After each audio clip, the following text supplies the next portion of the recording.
وہ تورات کے یہ ورقے ہیں 2، یہ میں نے نکال لیے تھے وہاں سے، میں نے ہٹا دیے تھے تاکہ تم نہ پڑھ سکو۔ اس کے اندر یہ دیکھو، یہ ساری نشانیاں لکھی ہوئی ہیں۔ ایک نبی آئے گا جو آخری ہوگا، مکہ میں پیدا ہوگا، مدینہ میں ہجرت کر کے جائے گا، مدینہ سے وفا کرے گا اور مدینے ہی میں رہ جائے گا، اور پھر شام بھی وہ جائے گا، اور شام کے اندر بھی اس کا دور ہوگا جس کا دور بہت لمبا ہوگا، یعنی پیریڈ اس کے زمانہ نبوت کا۔ اس کے چاہنے والے بھی بڑھتے ہی رہیں گے، اور اس کے دورانیہ کے دوران بہت سے جھوٹے بھی آئیں گے۔ تم جھوٹے نبیوں کو نہ ماننا، سچے کا انتظار کرنا، سچے کی تلاش کرنا، اور ڈھونڈنا کہ وہ سچا کب آئے گا، کہاں آئے گا، اسے کیسے ملا جا سکتا ہے۔ میں تمہیں یہ وصیت کر رہا ہوں، یہ اس کی نشانی ہے۔ اس کے اخلاق بہت اچھے ہوں گے، اس کا چہرہ دیکھ کر لوگ دشمن بھی پگھل جائیں گے، وہ دشمنوں سے بھی پیار کرے گا، وہ ہر ایک کو اپنے سینے سے لگائے گا، اور اس کو اللہ تعالیٰ اپنا سب سے بڑا رتبہ محبوبیت کا عطا فرمائیں گے۔ اب آپ نے ساری نشانیاں یوں کہتے ہیں تورات میں چلی آ رہی تھی، یہ الفاظ تورات تھے جو علامات نبی صلی اللہ علیہ وسلم بیان ہوئی، تو کہا یہ ساری نشانیاں جس میں پائی جاتی ہیں، میں سمجھتا ہوں کہ وہ ہے جس کا نام میں لکھ کے جا رہا ہوں، میرے جانے کے بعد تم پڑھ لینا۔ کہتے ہیں وہ فوت ہو گئے، اور اس کے بعد میں نے جو ہے نبی کریم صلی اللہ علیہ وسلم کا زمانہ کچھ پایا، لیکن میں تورات کا عالم تھا، یہودیوں کا بڑا عالم تھا، تو میں اس نقطے کی طرف نہیں گیا کہ ابا نے نام لکھ کے رکھا ہے اس کا کسی جگہ، اب تلاش کروں۔ لیکن میں سوچتا رہا کہ یہ نبی کون ہوگا۔ اب حضور علیہ السلام آئے، آخری زمانہ دیکھا، لیکن وہ فتوحات نہیں تھی، وہ ترقی نہیں تھی کہ کیسر و کسرا تک اسلام پہنچ جائے، سرنگوں ہو جائیں۔ تو اب آپ تو باہر نکلے ہی نہیں۔ ہمارے نبی اگر اپنے عرب کے جو جزیرت العرب ہے وہاں سے باہر اگر کبھی زندگی میں گئے ہیں تو صرف ملک شام گئے ہیں، اور ملک شام اردن، شام، لبنان، فلسطین، یہ 4 ملکوں کا مجموعے کا نام ملک شام تھا۔ سام بن نوح علیہ السلام کی نسبت سے اس کو شام کہا جاتا ہے، اصل میں سام ہے، اور یہ پھر شام بنا ان کی وجہ سے، وہ یہاں رہائش پذیر ہوئے اور ان کی نسل یہاں چلی آگے۔ تو یہ لوگ اصل میں سریانی زبان تھے۔ آپ صلی اللہ علیہ وسلم کے صحابہ عمر رضی اللہ تعالیٰ عنہ کی فتح کی وجہ سے یہ عربی بنے اور ان کی زبان عربی ہو گئی۔ تو اب آپ نے کہا کہ میں نے وہ زمانہ بھی چلا گیا نبی علیہ السلام کا، تو میں نے کہا وہ کون ہوں گے؟ میں نے جب ورقہ کھولا تو اس پہ لکھا ہوا تھا محمد صلی اللہ علیہ وسلم۔ میں نے کہا اوہو، لیکن ان کی علامات کھل کے نہیں آئی کہ ان کا دورانیہ سب سے لمبا، ان کی فتوحات ہر جگہ ہوگی، ہر جگہ ان کے ماننے والے پہنچ جائیں گے۔ تو آج آپ دیکھیے صحابہ کے بعد، صحابہ کرام رضوان اللہ تعالی علیہم اجمعین کے بعد اس گزرے ہوئے دور میں اگر رسول اللہ صلی اللہ علیہ وسلم کا پیغام جزیروں میں، جنگلوں میں، صحراؤں میں، کریا کریا، بستی بستی اگر کسی جماعت من حیث الجماعت کسی نے پہنچایا ہے تو وہ علماء دیوبند ہیں۔ یہ اس پوری تورات کے نسخے کی ترجمانی کر رہے ہیں، فرد نہیں، جماعت من حیث الجماعت۔ تو اب کہتے ہیں، میں نے کہا کہ ابھی تو عرب میں ہی ہیں تھوڑے سے، اور ابو بکر صدیق کا زمانہ بھی چلا گیا۔ کہا میں سوچوں میں ہی رہا۔ اب پھر کہتے ہیں حضرت عمر کا زمانہ آیا، وہ شام پہنچ گئے، ایران پہنچ گئے، وہ روم پہنچ گئے، حضرت عمر کے زمانے میں نے کہا اوہو میں نے بہت لیٹ کر دیا، کہ یہ زمانہ بھی نہ نکل جائے، تو میں نے جا کر کہا میں امیر المومنین کلمہ پڑھتا ہوں۔ تو آپ بھی سوچوں میں نہ رہا کریں کسی کام میں۔ بزرگ کوئی ملتا ہے، کوئی بڑی شخصیت نظر آتی ہے کہ وہ زندہ ہے، پہنچیں اس کے پاس، لیں اس سے علم، اور جی دیکھا جائے گا ابھی تو یہ کام ہے، وہ بھی گیا وہ بھی گیا وہ بھی گیا، محروم ہی رہیں گے پھر۔ یہ ایک میسج ہے۔ تو اب آپ دیکھیے وہ حضرت کعب، جب کوئی بندہ عیسائیوں میں سے مسلمان ہوتا تو اس پر آج بھی جادو کیا جاتا ہے۔ ہندو مسلمان ہوتا ہے اس سے بھی کیا کہ لوگ کرتے۔ یہودی جو بہت قلیل مسلمان ہوئے تھے نبی علیہ السلام کے زمانہ میں، اور آج تک قلیل ہی مسلمان ہوئے ہیں، تو وہ کہاں برداشت کر سکتے تھے؟ ہاروت ماروت اسی زمانے میں آئے تھے جو تورات والوں کا زمانہ ہے۔ یہ جادو چلا ہی تورات والوں کے زمانے سے عروج پر، اور سامری تھا ہی ان میں سے۔ تو اب آپ دیکھیے کہ حضرت کعب جیسا بندہ کہہ رہا ہے یہ دعا جو مجھے سرکار دو عالم صلی اللہ علیہ وسلم سے ملی، یعنی انہوں نے اس زمانے میں بھی جب اسلام نہیں بھی لایا تھا تو دعا پک کر لی تھی۔ آج بھی بڑی تعداد میں ہندو ہیں، سکھ ہیں، نصارہ ہیں، بہت بڑی تعداد میں، جو مجھ سے واٹس ایپ پہ پوری دنیا سے رابطہ کرتے ہیں کہ آپ جادو کا ہمیں علاج کر دیں۔ بڑی تعداد میں، 1 2 10 20 نہیں، میں اگر نمبر ان کے سیو کروں تو موبائل میں بہت بڑی ان کی تعداد بن جاتی ہے۔ وہ کہتے ہیں جی ہمیں پتا ہے کہ اس کا علاج صرف آپ لوگ کر سکتے ہیں، کلمے والے، قرآن والے۔ اب دیکھیے آپ کافر کا یقین بن گیا ہے کہ قرآن جادو کا توڑ کرتا ہے، اور مسلمان کہہ رہا ہے جی جادو کا توڑ جادو سے ہی ہوگا، جادو کے توڑ کے لیے کالا جادو والوں کے پاس کسی جانا پڑے گا۔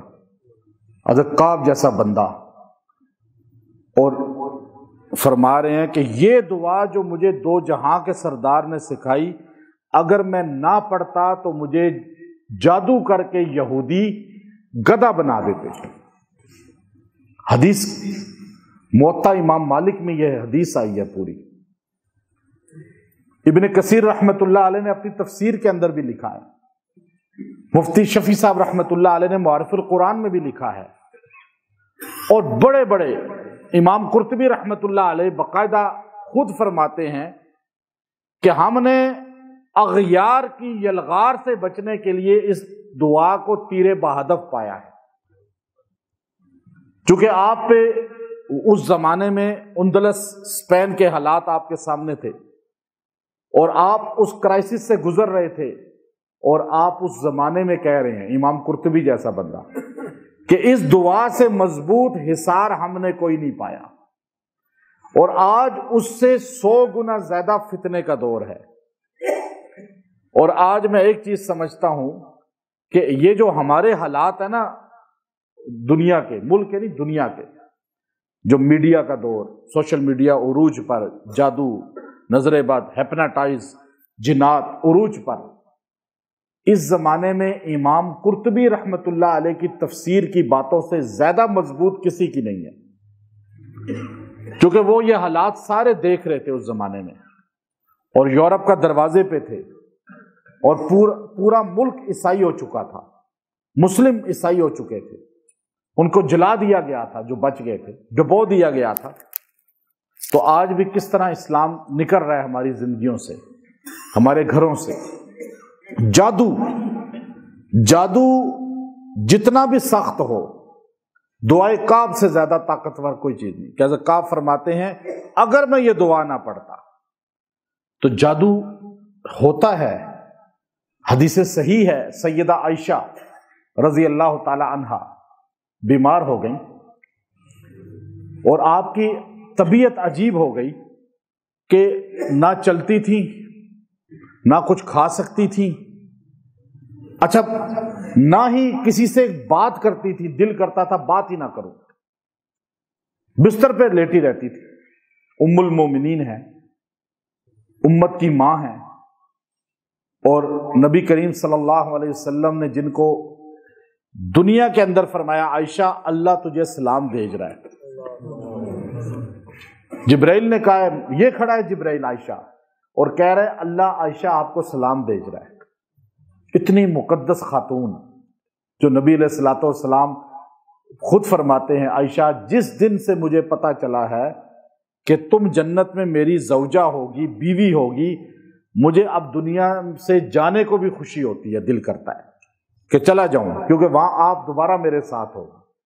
تو اب وہ جادو ہوا ان پہ، حدیث بتا رہی ہے، صحیح حدیث۔ اب یہ علامات بھی اسی میں آ گئی ساری۔ راویہ بریرہ رضی اللہ تعالیٰ کہتی ہیں جو نوکرانی ہے سیدہ عائشہ کی، اور اہل سنت والجماعت کا یہ عقیدہ ہے سارے کائنات کے کتب، ابدال، غوث، ولی ایک پلڑے میں رکھ دیں، سیدہ بریرہ رضی اللہ تعالیٰ عنہ جو نوکرانی سیدہ عائشہ ہیں ان کی پاؤں کی خاک کو نہیں پہنچ سکتے۔ ہے یہ بات یا نہیں؟ عورت کا کوئی مقام نہیں ہے، یہ نہیں ہے بات۔ عورت اگر ہو تقوی والی تو اللہ اسے مردوں سے بھی افضل بنا دیتے۔ اب دیکھیں جنید بغدادی، شیخ عبد القادر جیلانی حضرت بریرہ کے مرتبے کو پہنچ سکتے ہیں؟ نہیں پہنچ سکتے، نوکرانی ہے سیدہ عائشہ کی۔ اب وہ کہتی ہیں کہ اماں جان ایسی ہوئی کہ بات بھی نہیں کرتی تھی، الجھن شروع ہو جاتی ہے، جادو کے جب اثرات آتے ہیں نا بندہ چڑچڑا ہو جاتا ہے، اسے کھانے کو دل نہیں کرتا، پہننے کو دل نہیں کرتا، اپنی کیئر کرنے کو دل نہیں کرتا، پھر وہ نڈھال پڑا رہتا ہے، ایسے لیٹا رہتا ہے۔ تو سیدہ عائشہ رضی اللہ تعالیٰ کے ساتھ یہی علامات تھی۔ ایک طبیب آیا مدینہ شریف میں باہر سے سفر کرتے ہوئے، اور وہ بڑا کوئی طبیب تھا، دانا حکیم تھا۔ تو یہ جو عملیات ہے نا یہ ایک فیلڈ ہے۔ اب آپ لوگ آئے ہیں مجھ سے چلہ لینے کے لیے، ٹریننگ لینے کے لیے۔ اب یہ کئیوں کو عجیب لگتا ہے کہ یہ پہلے تو نہیں سنا کبھی، لیکن پہلے سارے ایک جگہ پہ ہوتا تھا کام۔ حضرت تھانوی رحمۃ اللہ علیہ حکمت بھی جانتے تھے، عملیات بھی جانتے تھے، کتابیں ہیں نا ان کی، اور مفتی بھی تھے، شیخ الحدیث بھی تھے، شیخ التفسیر بھی تھے، وقت کے کتب ابدال بھی تھے۔ مولانا انور شاہ کشمیری رحمۃ اللہ علیہ، تھوڑا پیچھے چلے جائیں، شاہ اسحاق رحمۃ اللہ، تھوڑا اور پیچھے چلیں، شاہ عبد العزیز رحمۃ اللہ، تھوڑا اور پیچھے جائیں، شاہ ولی اللہ اور پیچھے جائیں، شاہ عبد الرحیم ان کے والد، تھوڑا اور پیچھے چلے جائیں، آپ کو امام غزالی رحمۃ اللہ علیہ، تھوڑا اور پیچھے جائیں، شیخ عبد القادر جیلانی رحمۃ اللہ علیہ۔ یہ وہ ہستیاں ہیں جنہوں نے وظائف پر کتب لکھی ہیں۔ اچھا آگے اب کمزوری آ رہی ہے نا، اب تو ہمارے پاس علم کا جو پہاڑ سمجھا جاتا ہے وہ بھی عبارت پڑھنے میں 10 غلطیاں کرتا ہے، عربی عبارت ہے یہ بات یا نہیں؟ آج کہاں ہے وہ علم کا، وہ ہمارے پاس ہر چیز کا باکمال نہیں رہے وہ چیز، اور اب کمزوری آ رہی ہے۔ تو اب فیلڈیں الگ ہو گئی، یہ ایک فیلڈ میں محنت کرے، یہ دوسری فیلڈ میں، تو اب دوسرے کی فیلڈ کی نفی نہ کریں، اپنی فیلڈ میں مہارت کے لیے آگے بڑھیں۔ یہاں نکتہ چینیاں کرنے والے دوسرے کی فیلڈ میں جو نکتہ چینی کرتا ہے، میں آج یقین سے کہتا ہوں وہ اپنی فیلڈ میں ہی ماہر نہیں ہوتا۔ اس کے بعد ٹائم ہے، اتنا ٹائم ہے کہ وہ ادھر بول رہا ہے، ادھر بول رہا ہے۔ بھائی اپنی فیلڈ میں اتنا آگے بڑھو کہ آپ مانے جاؤ اس فیلڈ میں کہ تم امام ہو اس فیلڈ کے، یہ نہیں کہ آپ دوسروں پہ تنقید اور خود اپنی فیلڈ کا پتہ ہی نہیں۔ ایک بات تو سیدہ عائشہ رضی اللہ تعالیٰ عنہ کے لیے آپ کو بتایا نوکرانی نے، حضرت ام المومنین اماں جان، ایک طبیب آیا ہے تو آپ بتائیں میں اس سے مشورہ نہ کروں آپ کی بیماری کا؟ تو آپ نے کہا کہ جاؤ پوچھو اس سے۔ تو وہ گئی اور جا کر اس کو کہا کہ ایک عورت ہے وہ بیمار ہے، یہ مسئلے ہیں اس کے، نام نہیں بتایا، صرف کہا ایک عورت ہے، اور یہ حدیث کے میں پورے الفاظ بتا رہا ہوں۔ تو نوکرانی ہے ام المومنین کی، صحابیہ ہے، حضور علیہ الصلوۃ والسلام کے ساتھ اس بریرہ صحابیہ کی ایک بہت واقعہ مشہور ہے جو آپ صلی اللہ علیہ وسلم سے مغیث جو اپنے شوہر کے متعلق ایک مرتبہ حضور علیہ السلام سے بات ہوئی تھی ان کی، تو وہ کہنے لگی وہ ایسی عورت ہے، اٹھنے کو دل نہیں کرتا، بات کرنے کو دل نہیں کرتا، کسی سے بات نہیں کرتی، بس لیٹی رہتی ہیں۔ ہمارے گھروں میں اکثر عورتیں ایسی ہی ہیں نا مسائل میں۔ اس نے کہا کہ مجھے ان میں جادو کی علامات لگ رہی ہیں، جادو کی علامات۔ تو آپ بتائیں، آج جو فتویٰ لگاتے ہیں کہ آپ جو حساب کر کے بتاتے ہیں ماضی، پاسٹ، فیوچر نہیں، ابھی ایک سیکنڈ بعد کیا ہوگا کون جانتا ہے؟ اللہ کے علاوہ دنیا کا کوئی بندہ نہیں جانتا، نبی بھی نہیں جانتے، ولی بھی نہیں جانتے، صحابی بھی نہیں جانتے۔ اللہ جتنا نبیوں کو بتا دے، صحابہ کو بتا دے، ولیوں کو بتا دے، بتا سکتا ہے، بتاتا ہے، لیکن ایک سیکنڈ بعد کیا ہوگا اللہ کے علاوہ کوئی نہیں جانتا۔ ابھی اتنے منٹ پہلے آپ نے مغرب پڑھی، میں اگر یہ کہوں تو یہ غیب کی خبر ہوگی؟ اس سے اتنے منٹ پہلے آپ نے عصر پڑھی، یہ غیب کی خبر ہوگی؟ یہ تو حال ہے، یہ تو ماضی ہے، یہ تو ایک خبر ہے جو آنکھوں سے دیکھی، چاہے کیمرے سے دیکھی، چاہے کسی بندے نے بتائی یا جن نے بتائی، بات تو ایک ہوئی۔ اب آگے کی خبریں نہ جن بتا سکتے ہیں نہ انس بتا سکتے، یہ بات سمجھے آپ۔ نجومی اس کو کہتے ہیں جو کل کی بات بتاتا ہے، جو جھوٹ بولتا ہے، اس کی بات پہ آپ کہیں لعنت اللہ علی الکاذبین۔ سب سمجھے نا؟ پومسٹ اور بات ہے، یہ اور فیلڈ ہے۔ اب وہ جو طبیب آیا تھا، وہ سمجھ لیں اس کا نام عامل، عامل تو اردو کا لفظ ہے نا، آپ کہتے ہیں یہ عامل، ٹھیک ہے؟ عربی میں عامل، سعودیہ میں جائیں ہر اقامے پہ اقامے بنے ہوئے عامل، جو مزدور ہے، جو کام کرتا ہے، نوکری کرتا ہے، اس کو عامل کا اقامہ ملتا ہے۔ تو کیا وہ سارے عامل ہیں؟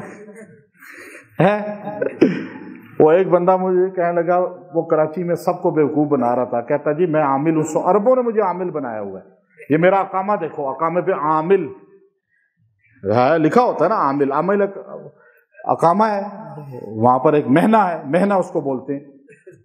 تو وہ سارے اس کو جی ماشاءاللہ، عرب مانتے ہی نہیں ہیں عاملوں کو، اور وہاں سارے عامل ہیں، ایسے بیوقوف۔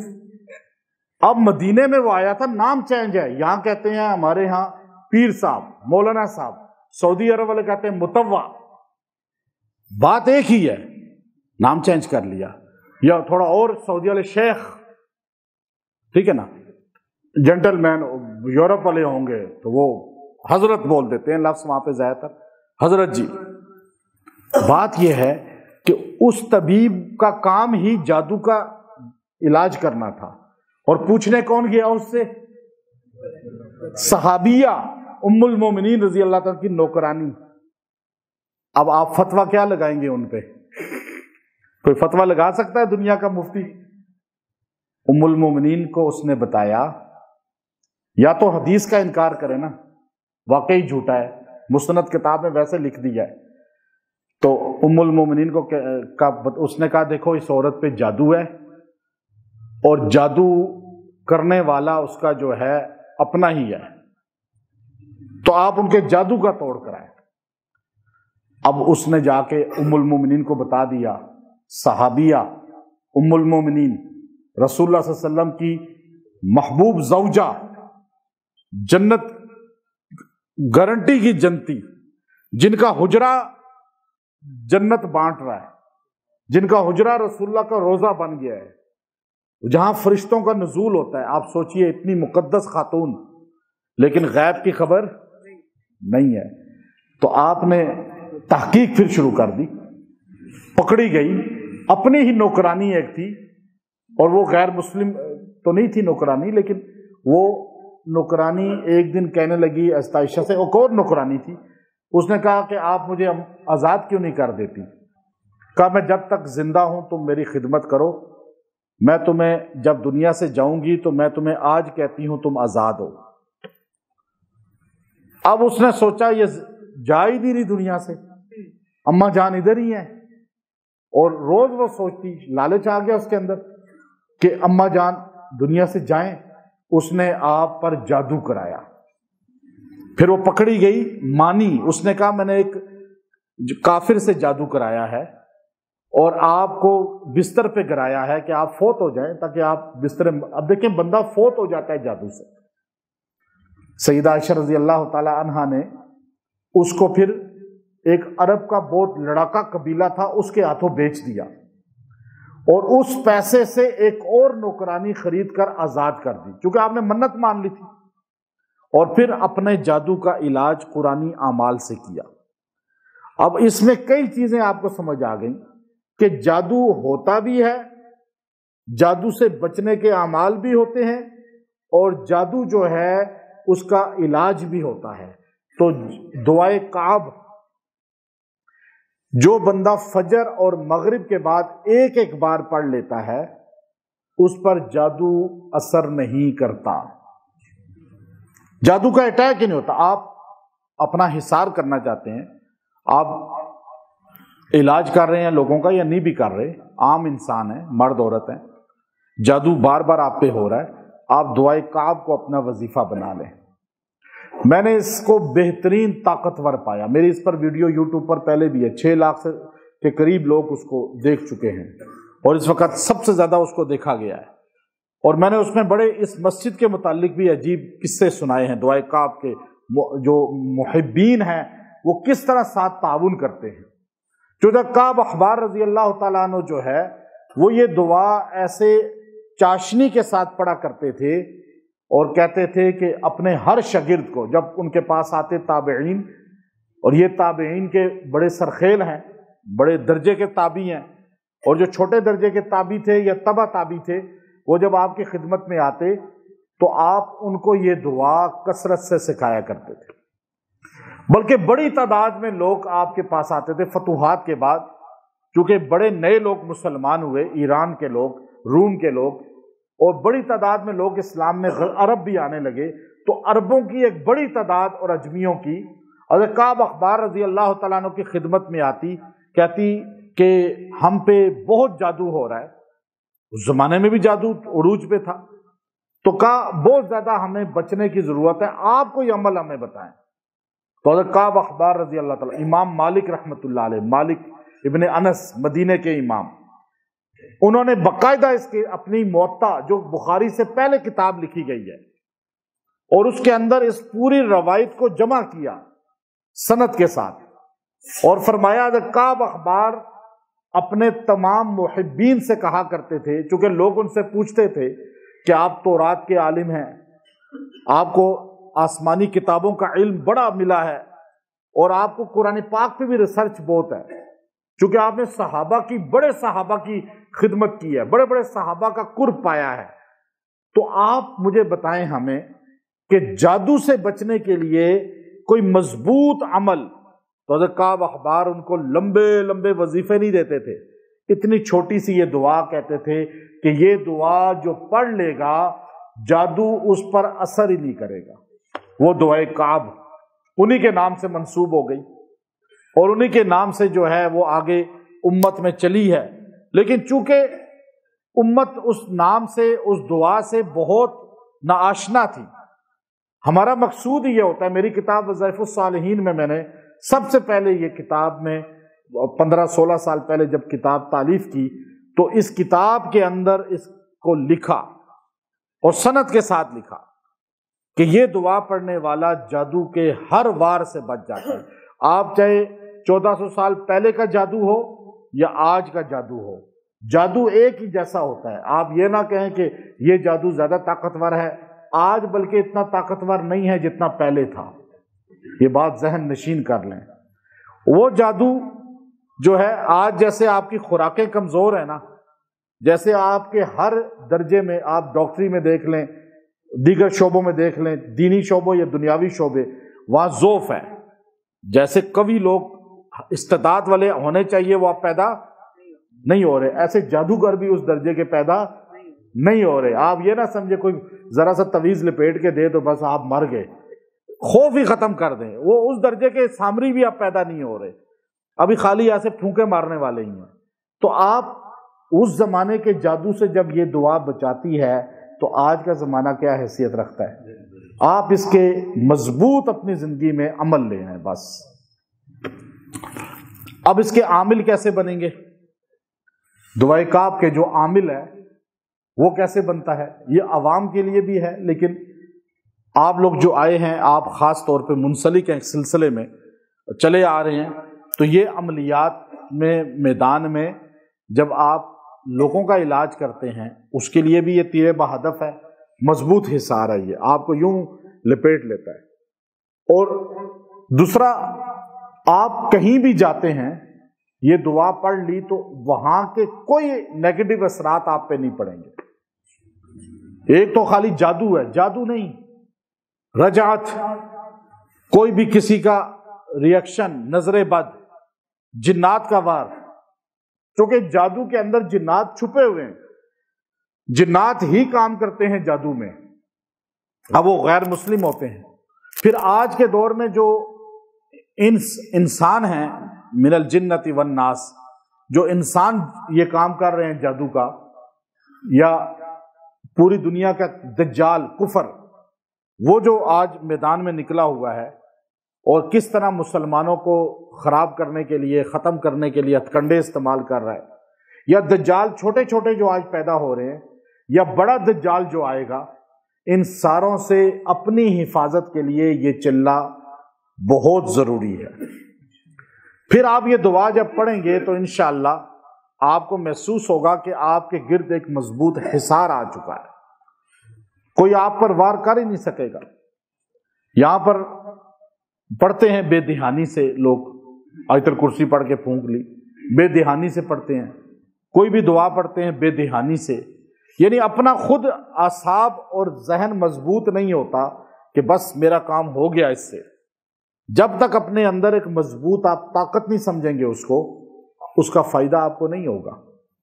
آپ یہ دعا کی طاقت کو سمجھیں، اور اس کی غیبی ایسی مخلوقات ہیں، میں نے آپ کو پہلے ہی بتایا تھا کہ میں اس کا چلہ بہت پہلے کیا تھا، تو میں یہ بیسمنٹ خالی کھدائی کی ہم نے، اب ہم سے جو بندوں نے وعدہ کیا کہ جی یہ کھدائی کے بعد سر اسٹیل ہم دیں گے، ایک پارٹی نے کہا جی کہ سیمنٹ سارا ہم دیں گے، اور یہاں اناؤنس ہو گیا، یہاں پر مجمع میں کھڑے ہو کر، یہاں خالی پلاٹ میں جب جلسہ ہوا تھا، جب کھدائی ہو گئی تو میں جب ان کو بتایا تو وہ غائب ہو گئے، نہیں دے سکے۔ بولو 10% دے دیں، 10% بھی نہیں۔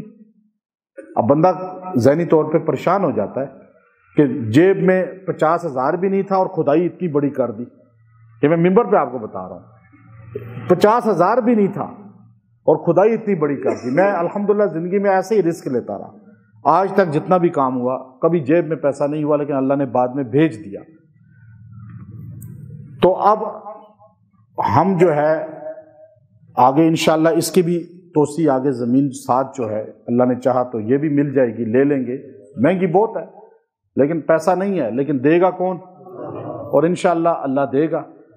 اب میں پریشان تھا، اب 1 دن 2 دن 4 دن 5 دن کھدائی تو ہو گئی، مٹی نکل گئی، اب یہاں پہ وہ بار بار پوچھ رہے ہیں جی بارشیں ہوں گی، پانی بھر جائے گا، کوئی حل کریں۔ میں روز آتا تو آ کے دعا تو کرتے تھے، پھر آ کے ایک دن میں باہر سے نکل آیا تو گاڑی سامنے کھڑی کی تو کھدائی میں خود ہی اکیلا اندر آیا، تو نیچے اس جگہ پہ یہی کونا ہے، جو جیسے وہ جوگی ٹائپ لوگ ہوتے ہیں، بندہ کھڑا تھا ادھر منہ کر کے دیکھ رہا تھا، تو میں نے کہا یہ ادھر کیا کر رہا ہے؟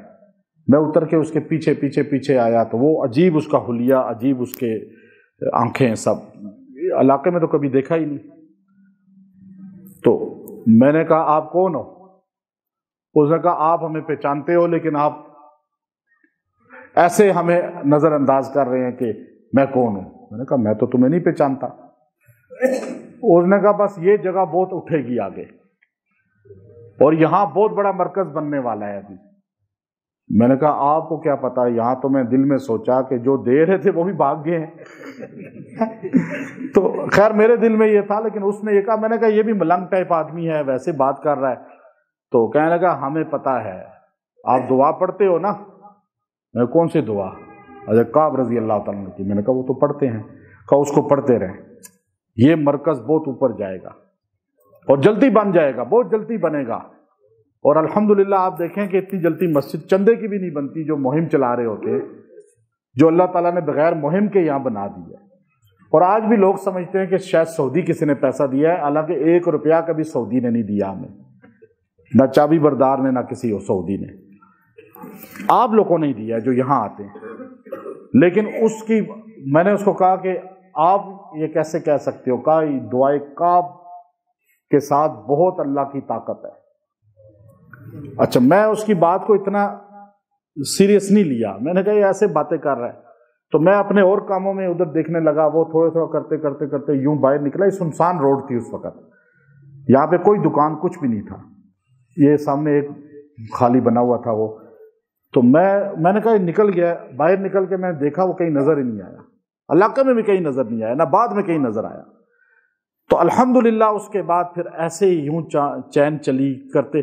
یہ بات ہے 2012 کی، اور 13 میں یہاں جمعہ شروع ہو گیا تھا اس جگہ پہ ممبر پہ. اور پھر اس کے بعد الحمدللہ بات یہ ہے، یہ دعا ایسی طاقتور ہے جب بندہ اس کا عامل بن جاتا ہے تو اس کی طاقت، کیونکہ یہ دعا کے الفاظ سرکار دو عالم صلی اللہ علیہ وسلم کے ہیں، اور راوی ایسا بندہ ہے جو آسمانی ساری کتابوں کا علم رکھتا تھا، جس نے زمانہ رسول اللہ کا پایا ہے، خلفائے راشدین کا پایا ہے.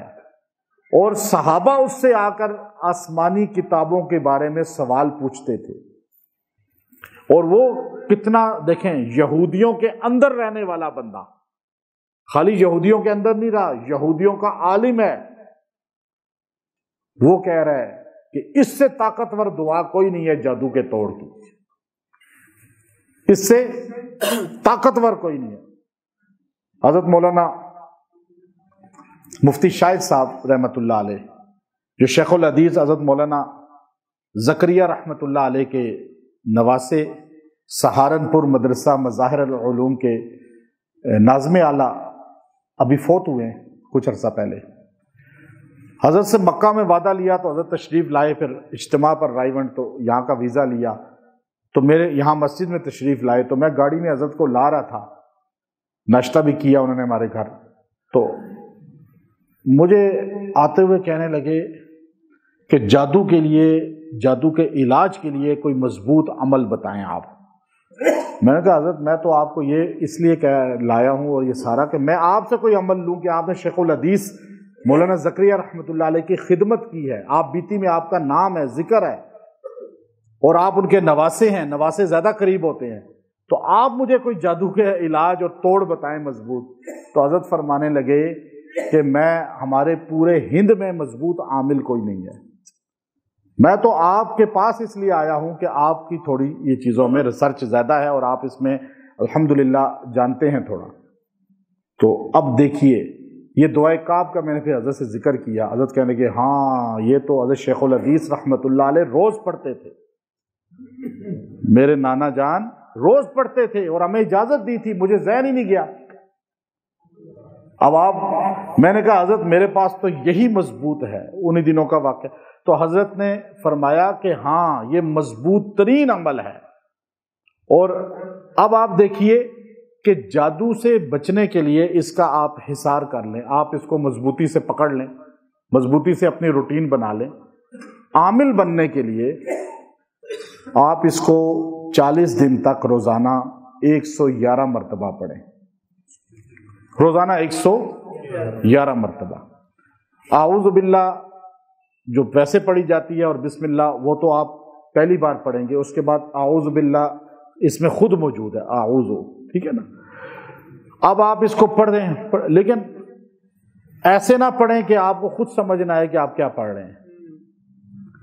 40 دن پورا کریں، پھر روزانہ اس کو، جو لوگوں کا علاج کرتے ہیں نا وہ کم از کم اس کو 11 مرتبہ صبح، 11 مرتبہ شام پڑھا کریں.